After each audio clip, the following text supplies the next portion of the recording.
You are welcome to Literature Hub 247, a free online literature class. This video is about an African novel titled So the Path Does Not Die, written by Pede Hollist.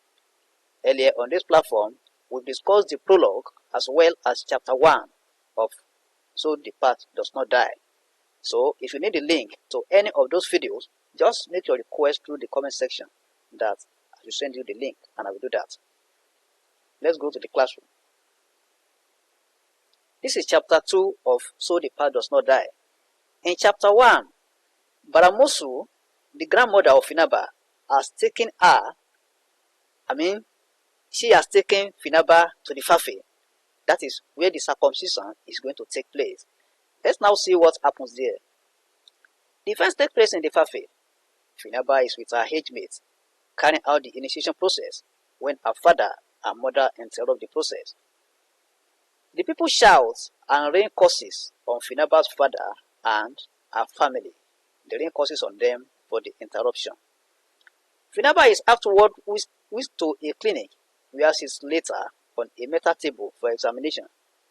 The nurse gives her a tetanus injection and assures her that she will be okay. Little part of her body has been cut during the initiation process. That is why she is taken to the clinic. The nurse has stitched the small part that was cut during the initiation that was interrupted by Amadu, Finaba's father. Finaba still feels the pain and looks to her side, but nobody to share the pain with. She then screams, and the nurse and her parents rush into the room. The nurse examines her and gives her codeine tablets for the pain. Nabu embraces her and remembers the Musu's lifeless body in her hands. That is the child of the daughter of Nabu that died some time ago. Finaba also cries for the friends who are not by her side to share the pains with the woman she will not become. She is also crying. She feels bad for herself for not being able to become a woman, and also there are no friends to share the pain with. But Musu explained certain things to her earlier, that they do the circumcision together with other ladies, with other girls, so that they will be able to share the pains among themselves. But here is Finaba alone, with nobody to share the pains with. A group of mothers and initiates who wear somber faces decide to offer prayers to cleanse Amadu's compound. This is to stop what might be the aftermath of the interruption of the initiation process. When Amadu hears this, he threatens to kill any of them who step into his compound. The people then maintain some distance from his compound where he can hear them and gather themselves. They sit in a circle with the materials of purification. Some people gather together to purify Amadu's compound because of the causes. But he's trying to bar them from coming into his compound. So the people now settle down, settle somewhere where he can hear what they are saying. As the chanting goes on, the household of Amadu is silent because they are afraid of the threats of Amadu.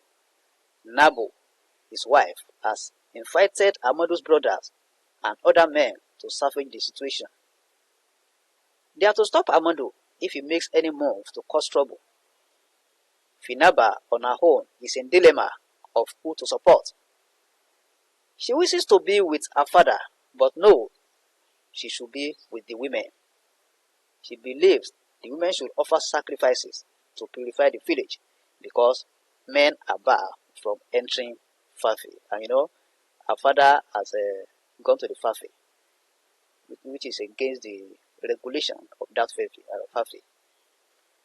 She also understands that her father stopped the initiation because he doesn't want the Musu's case to be repeated. We are going to read about this later. Finaba is still in the dark about the causes of the Musu's death. Now, this is about the Musu. The Musu had menstrual troubles. She had an unusual first menstrual period. She bled continuously for 8 days with pains. This weakened her, and she was on her bed for 2 weeks. By the time she was gradually recuperating, a second period was a few days away. This second one was worse. The people ran helter-skelter for herbs, all to no avail.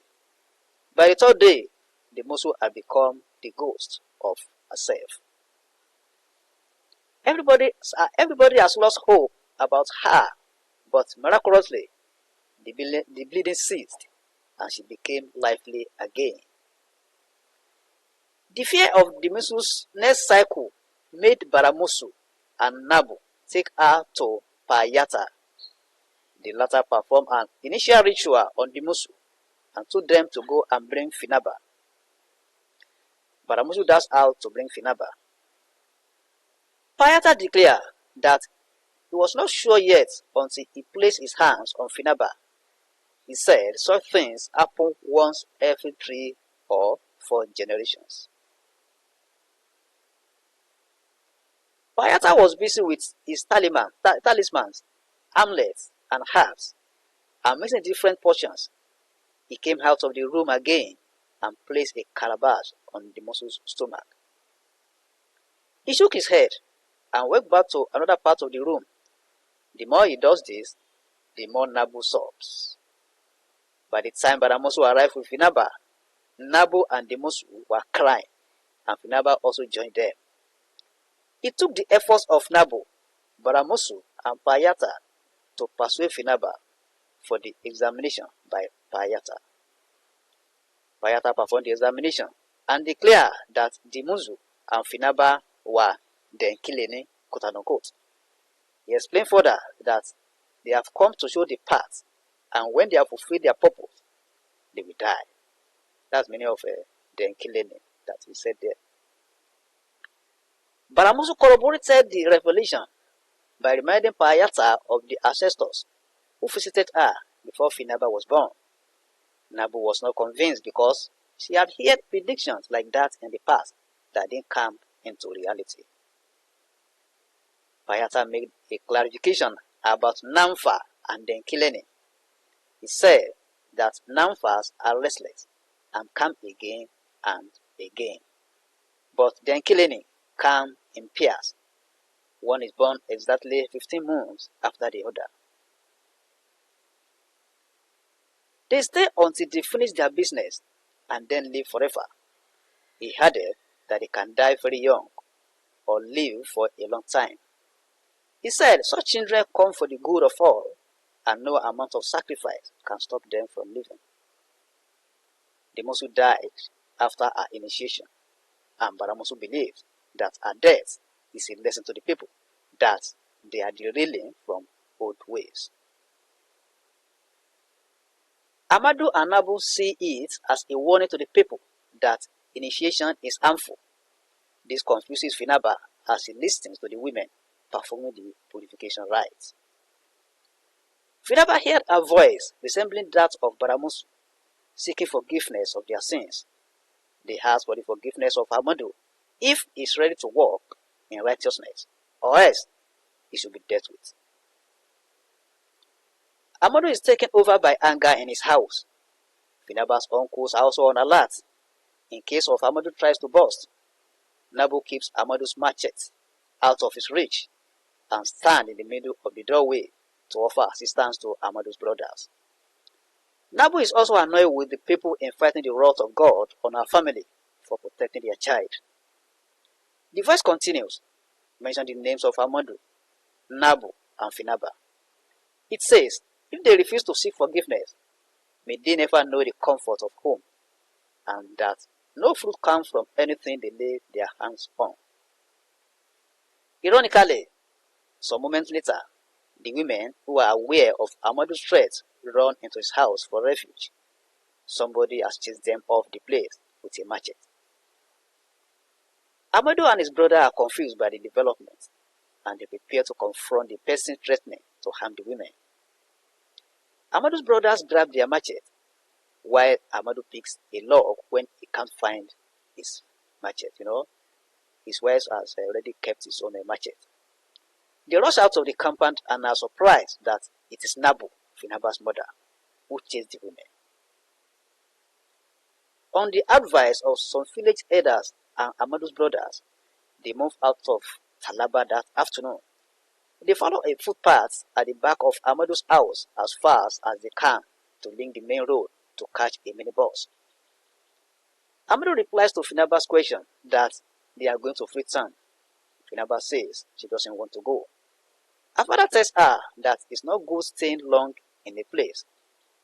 He encourages her that Freetown is a big place where she would make new friends and become a queen. So that is chapter 2 of So the Path Does Not Die.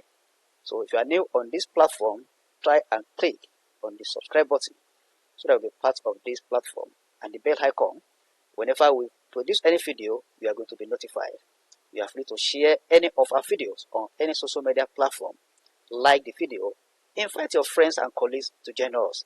Teachers in the house, as I used to say, do not hesitate to introduce your students to this platform, and parents, introduce your children to this platform. If you have any question or comments, send it to the comment section and it will be attended to. Let's meet in chapter 3. God bless you.